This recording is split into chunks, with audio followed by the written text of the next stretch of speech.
Anda masih bersama kami di iNews Siang pemirsa. Hari ini diperingati sebagai Hari Pendidikan Nasional.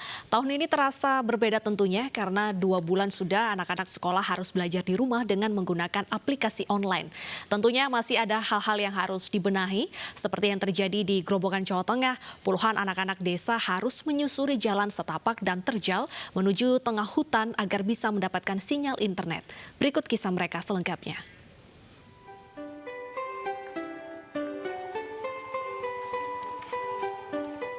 Sambil mengangkat handphone mereka tinggi-tinggi, bocah-bocah ini berjalan kaki menyusuri jalan setapak, terjal dan dipenuhi alang-alang. Bukan untuk pamer handphone. Mereka ini tengah berburu sinyal internet. Ya, untuk sekedar mengerjakan tugas sekolah saja, anak-anak di Desa Segoro Gunung, Kecamatan Gabus, Grobogan, Jawa Tengah ini harus masuk ke tengah hutan. Nah, pohon raksasa ini rupanya menjadi tempat yang paling mendapat sinyal. Dengan tekun, para siswa langsung mengerjakan tugas dari sekolah yang rupanya sudah bejibun. Di rumah juga kalau mau buat laporan susah. Jalan berapa meter tadi dari rumah ke sini? Kurang lebih 500 meter. Ya, keluar masuk tengah hutan sudah menjadi keseharian mereka. Maklum saja, desa mereka yang cukup terpencil belum terjangkau internet. Satu hal yang mereka takutkan adalah jika hujan turun. Pasalnya jalan menuju hutan tak bisa dilewati, tertutup tingginya air dan lumpur. Semangat mereka bisa menjadi lecutan bagi kita semua. Pemerataan pendidikan dan fasilitasnya menjadi mutlak bagi seluruh anak Indonesia dimanapun berada. Tapi paling tidak, di tengah ketidakpastian pandemi corona, kita masih bisa tersenyum melihat anak-anak masa depan bangsa begitu semangat mengejar cita. Dari Grobogan, Jawa Tengah, Rustama Nusantara, iNews melaporkan. Tidak hanya jaringan internet yang terbatas pemirsa, ketidakmampuan untuk membeli smartphone juga membuat proses belajar mengajar secara online tidak selamanya berjalan lancar. Seperti di Sumeneb, Jawa Timur, seorang guru sekolah dasar terpaksa harus berkeliling ke rumah murid-muridnya agar mereka tetap bisa belajar di tengah keterbatasan teknologi. Di Kota Mekah inilah letaknya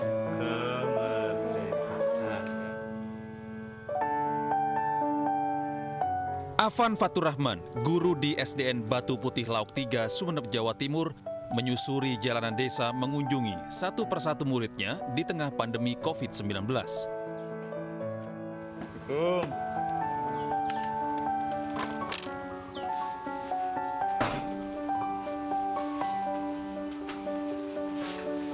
Afan memilih untuk mendatangi rumah anak didiknya karena mayoritas tidak memiliki telepon pintar untuk bisa belajar dari rumah. Kota Mekah, adik-adik Abdul Muthalib bernazar kalau saja aku mempunyai 10. Saat cuaca bagus, Afan bisa mendatangi 8 hingga 11 rumah murid-muridnya.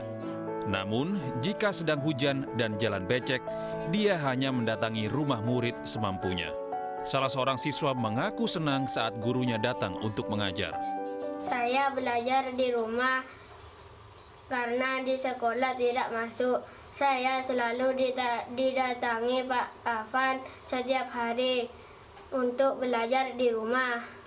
Pak Afan baik. Afan Faturrahman adalah satu dari sekian sosok guru yang perlu diteladani. Merebaknya virus corona tidak membuatnya menyerah dalam menjalankan tugasnya sebagai seorang guru. Dari Sumeneb, Jawa Timur, Abdul Rahim, iNews melaporkan. Dan langsung saja kita sapa sosok guru inspiratif asal Sumeneb, Jawa Timur yang sukarela menyapa muridnya demi mendapatkan pendidikan. Ada Bapak Afan Faturrahman. Selamat siang Bapak Afan. Selamat siang Mbak Deta. Baik, Pak Afan, dalam sehari biasanya berapa rumah murid yang Anda kunjungi untuk proses belajar mengajar ini? Kalau sebelum Ramadan dalam kondisi yang normal atau cuaca bagus, saya biasanya bisa mencapai 8 hingga 11 rumah atau 11 anak. Tapi kalau cuaca lagi hujan, karena kebetulan di tempat saya mengajar itu sering kali turun hujan, saya hanya bisa mampu mengunjungi 6 anak, kadang seperti itu, Mbak. Karena cuacanya juga tidak memungkinkan. Baik. Dan kalau misalnya turun hujan atau baru saya turun hujan, di tempat saya mengajar atau mengunjungi anak-anak itu jalanannya agak rusak. Jadi akses jalannya juga harus hati-hati kalau lewat karena biasanya kalau hujan itu becek dan licin seperti itu. Baik. Baik, untuk murid-murid yang tidak bisa dikunjungi dalam satu hari itu bagaimana mereka mengejar ketertinggalan proses belajarnya? Jadi saya mendatangi secara bergiliran, Mbak. Pada kunjungan yang pertama misalnya mereka ada yang masih belum bisa saya jangkau, maka saya mendatanginya keesokan harinya atau kunjungan berikutnya. Karena keterbatasan waktu juga yang saya miliki, sehingga harus digilir seperti itu, Mbak. Baik. Tapi biasanya dalam 1 minggu itu paling tidak 3 kali ketemu dengan saya. Baik, keputusan Bapak Afan untuk mengunjungi satu persatu rumah murid ini apakah memang merupakan keputusan dari pihak sekolah juga terkait dengan mungkin keterbatasan ekonomi yang dimiliki? Ya, kalau inisiatif pertama ini sebenarnya bermula dari saya sendiri karena kebetulan memang siswa saya tidak memungkinkan untuk melakukan pembelajaran daring. Tapi pada saat saya akan melakukan kunjungan, saya sudah menyampaikannya ke kepala sekolah. Dan beliau mendukung, menyampaikan terima kasih atas niatan yang ingin saya lakukan ini. Baik, untuk guru-guru lain di sekolah Bapak sendiri, bagaimana mereka melakukan proses belajar mengajar di tengah pandemi corona seperti ini?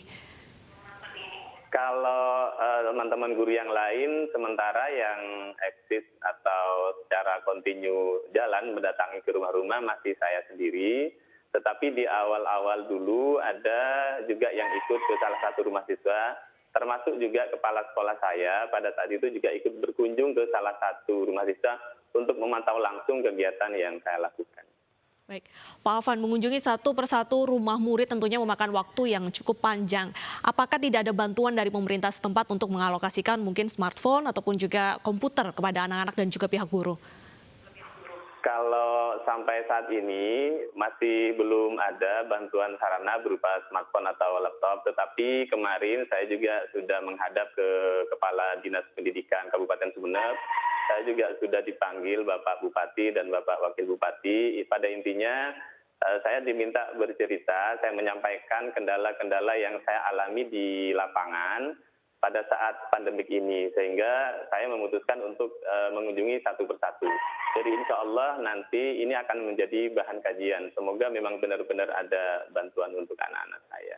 Baik, terakhir Bapak Afan, adakah harapan secara pribadi untuk pendidikan nasional kita saat ini? Ya, harapan saya terutama juga untuk anak-anak, terutama anak-anak di tempat saya. Dan saya yakin juga bahwa banyak guru dan banyak daerah yang juga mengalami kendala yang sama seperti yang saya alami. Pada intinya adalah pembelajaran harus tetap berjalan. Apapun media yang kita gunakan, apakah menggunakan daring atau door to door, saya yakin itu juga hanya bagian dari memperjuangkan pendidikan.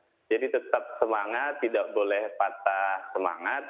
Dan untuk teman-teman guru yang lain juga saya menyampaikan apresiasi yang setinggi-tingginya karena sudah bersama-sama untuk memberikan pembelajaran pada anak-anak kita, apapun kondisinya, bagaimanapun media yang kita gunakan. Pada intinya kan bagaimana memberikan pembelajaran, bagaimana tetap mewujudkan pendidikan di Indonesia untuk masa depan bangsa, seperti itu. Baik, terima kasih Bapak Afan atas jasanya kepada murid-murid kita. Tetap semangat Bapak untuk mengajar. Dan pemirsa, masih seputar dunia pendidikan, tidak bisa dipungkiri matematika menjadi pelajaran menakutkan bagi sebagian murid dan juga orang tua yang saat ini mendampingi murid-murid ataupun juga anak-anaknya belajar di rumah.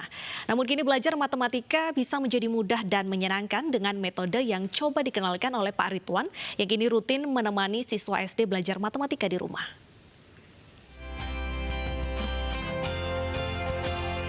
Mungkin sebagian dari Anda yang menemani putra-putri belajar di rumah akrab dengan sosok yang satu ini. Ya, dia adalah Ridwan Hasan Saputra, pengasuh segmen pendidikan Gemar Matematika bersama Pak Ridwan di Edukasi TV milik Kemdikbud.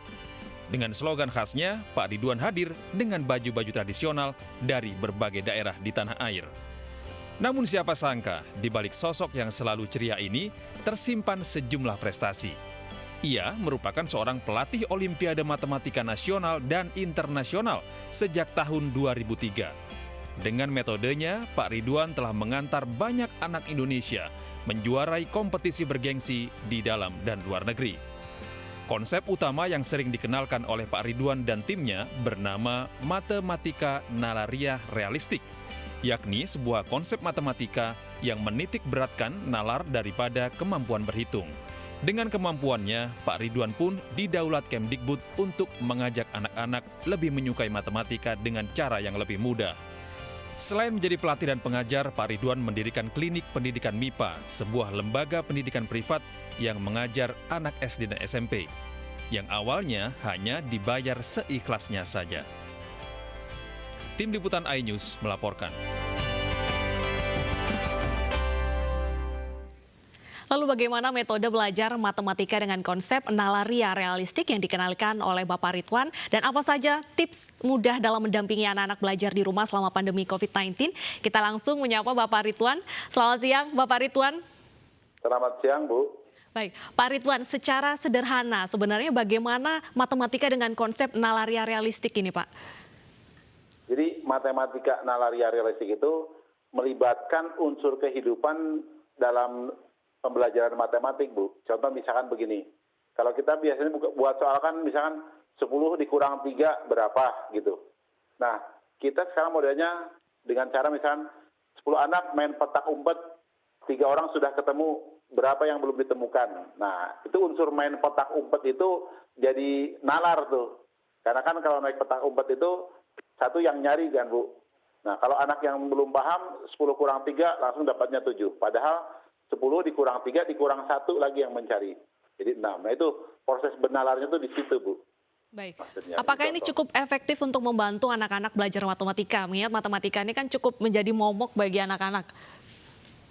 Menurut saya dari pengalaman saya mengajar sangat efektif karena apa? Melibatkan matematika dalam kehidupan sehari-hari. Selama ini mungkin kita melihat matematika itu jauh dalam kehidupan sehingga anak itu merasa malas gitu loh. Nah, kalau misalnya kita buat kehidupan sehari, misalkan mereka belanja apa, misalkan harganya sekian, nah itu disesuaikan dengan daerahnya masing-masing. Kalau yang misalkan di pedalaman, di desa-desa, contoh kehidupan mungkin mereka bermain layangan, bermain bola, dan lain-lain. Kalau di kota, contohnya lain-lain sesuai dengan mungkin kebiasaan mereka. Yang penting adalah libatkan matematika itu dalam kegiatan kehidupan sehari-hari atau kehidupan sehari-hari dimasukkan ke dalam ibaratnya matematika sehingga anak-anak merasa terlibat begitu, Bu. Baik, Pak Ridwan, saat ini kan metode belajar beralih secara online dan sebagian besar orang tua mendampingi anak-anaknya. Banyak yang mengeluhkan susah mengajarkan matematika. Mungkin ada tips untuk ibu-ibu di rumah sana ataupun juga bapak dalam mudah mengajar matematika?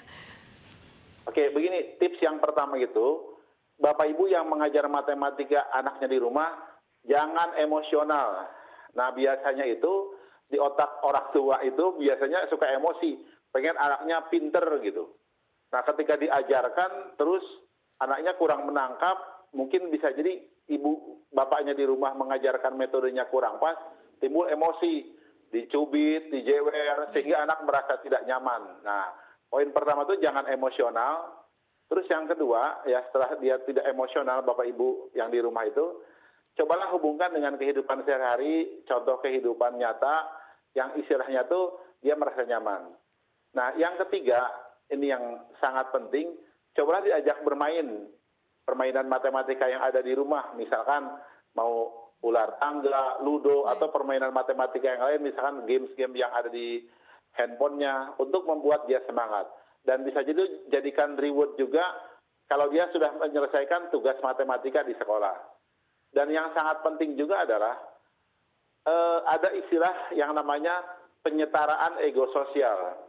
Penyetaraan ego sosial itu, ini mohon maaf, ketika sedang mengajar matematika, ini misalkan tentang masalah perkalian. Nah, mungkin ketika kita melihat anaknya itu agak sedikit lambat nangkep, ya kita pun harus depan mengajarkannya, supaya dia paham. Tapi kalau kita lihat anaknya juga cukup pinter, ya kita agak cepat mengajarkannya supaya juga merasa, wah ibu atau orang tua saya enak gitu. Nah, kalau misalkan juga itu cukup bingung, misalkan karena bapak ibu tidak bisa mengajarkan, mungkin coba diskusikan dengan gurunya, Pak, Bu, cara mengajar ini bagaimana ya supaya anak saya bisa lebih mudah. Bisa nanya ke gurunya juga. Ini yang jadi masalah adalah, ini mohon maaf, di SD utamanya, matematika yang harusnya diajarkan secara realistik, kebanyakan abstrak gitu Bu mengajarkannya. Sehingga ke anak tidak mudah nangkap. Dan satu hal yang sangat penting juga ini bahwa tidak semua orang tuanya itu juga memang bisa matematika, dan tidak semua anaknya itu kadang-kadang mohon maaf merasa nyaman diajari oleh orang tuanya. Makanya harus cara berpikir orang tuanya dirubah ketika ngajar juga sebagai teman gitu Bu. Baik, Pak Ridwan ini kan sudah banyak sekali mengantarkan anak-anak menjadi juara Olimpiade Matematika. Berarti Pak Ridwan ini bisa menghitung dengan cepat. Saya mau kasih soal matematika secara cepat, apakah Pak Ridwan bisa memecahkan? Bagaimana? Gini Bu, mohon maaf nih, kalau Olimpiade Matematika itu bukan berhitung cepat Bu, tapi justru berpikir proses. Inilah yang mohon maaf yang salah ya. Harusnya kalau itu mungkin disebutnya ada metode sempoa atau aritmetik. Kalau saya tidak ahli dalam metode sempoa atau aritmetik, kalau saya mungkin istilahnya modelnya itu pembelajaran yang nalar gitu, cara berpikir. Ini prinsip yang berbeda, makanya ada istilah begini. Ada orang jago berhitung sama jago matematik itu hal yang berbeda Bu. Gitu. Baik, berarti matematika tidak selalu identik dengan menghitung cepat. Yang penting nalar kita, dan kita juga harus memahami apa persoalan matematika itu. Terima kasih Bapak Ridwan atas informasinya. Selamat bertugas kembali dan tetap jaga kesehatan. Pemirsa, kita ke informasi selanjutnya. Mendampingi putra-putri belajar di rumah bisa jadi masalah tersendiri bagi orang tua. Dan berikut ini beberapa tips yang bisa Anda terapkan agar proses belajar di rumah lebih mudah dan menyenangkan.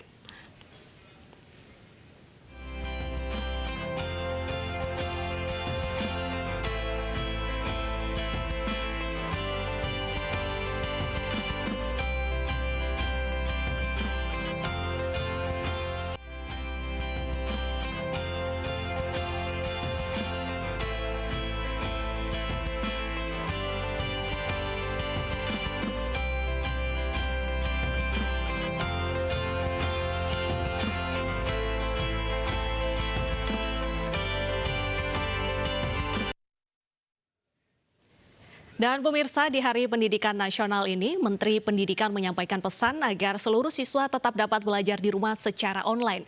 Selain itu, dalam kegiatan belajar online, Nadiem kembali mengingatkan kepada orang tua siswa untuk menghargai kerja keras guru. Kita sedang melalui krisis COVID-19, krisis yang memakan begitu banyak nyawa, yang menjadi tantangan luar biasa bagi negara kita dan seluruh dunia. Tapi dari krisis ini, kita dapat banyak sekali hikmah dan pembelajaran yang bisa kita terapkan saat kondisi krisis dan setelahnya pun. Untuk pertama kalinya, guru-guru melakukan pembelajaran lewat online, menggunakan tool-tool baru, dan menyadari bahwa sebenarnya pembelajaran bisa terjadi dimanapun.